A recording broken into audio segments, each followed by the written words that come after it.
Happy New Year, how are we doing? Today, let us address some major points. And we're talking about void. Now, in the heart of every human being, there is a void. And God created us like that, so that we can seek Him to fill that void. We were ideally created to worship God. So now, sometimes, or most of the times, we don't understand why we have the void. And the void aikangi empty. Every human being tries to fill the void with something. Some of us get occupied with careers, others trying to look for money, others our passions, and most of us try to fill that void with the idea that it's love that we are looking for. So we get into relationships and we try to look for people to fill the void and to love us in a certain way yenye ita validate hiyo void yenye tuna feel. Or not all of us are looking for the love from relationships. Some of us want the validation from maybe our parents, our friends. But now most of the times what happens is we get disappointed. Kwa sababu the only person that can really fill the voids in our hearts is God. It basically goes or narrows down to fixing our relationship with our maker. For instance, kama naendesha Benz and then it's spoiled, nitafuta wapi spare parts? I'll go and look for the manufacturers of a Benz or the people who have the connection to the spare parts za Benz, you know, because they are the one who made that car na ndio wanajua iki malfunction, this is the spare part for the car. Same case with us. It's God who created us. Na void ya kila mtu iko different according to the things that our experiences in life, the things we have been through. Depth yangu si depth yako na si depth ya mtu mwingine.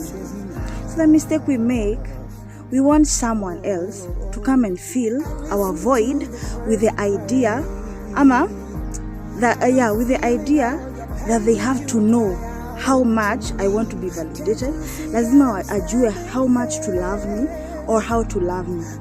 You want them to love you the way you want them to love you, but they may not even have an idea of the depth of your void. So you'll always be feeling empty, you'll always be feeling uko na mtu but it's never good enough. You feeling unapendwa enough bado. They don't do enough, they don't know how to love you. You know? Maybe communication matters ama vitu kama hizo.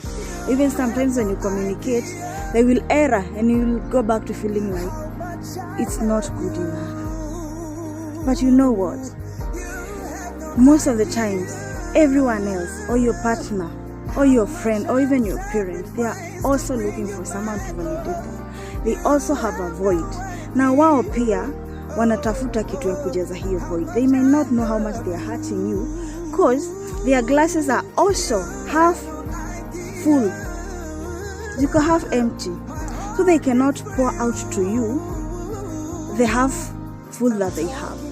Because you can only love from a place of overflow and abundance. You can only love perfectly from a place of abundance and overflow. Na ndio ufike hiyo place ya abundance, lazima kwanza God ajua akue amekujaza, akue love perfectly and correctly. Because you cannot take people to where you have not been. So you cannot love me perfectly kama wewe mwenyewe huja experience perfect and true love. The only person that can really love you correctly, the way that you desire to be loved, is God, because He's the one that knows your depths. It narrows down to fixing our relationship with our Maker. Let us go back to the drawing board. Let us go back to God. To neglect your place, to replace agape love for erotic love.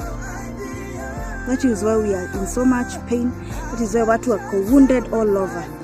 We forsook the place of fellowship with God, spending time with God, opening up your heart to God, allowing Him to fill you, allowing Him to nurse you, to heal you. Yeah? Let us go back to that place. Ndio to heal. Aki, ndio to heal generation. Most of us are so broken and we are breaking each other and tearing each other apart. Everyone is scared of loving because we don't know how to love and how to be loved. We don't know how to accept how to be loved. Even when we see true love, we tend to push it away because we are not used to that. Let us heal. Let us embrace the true love of God. Let us go back to that place of fellowshipping with God.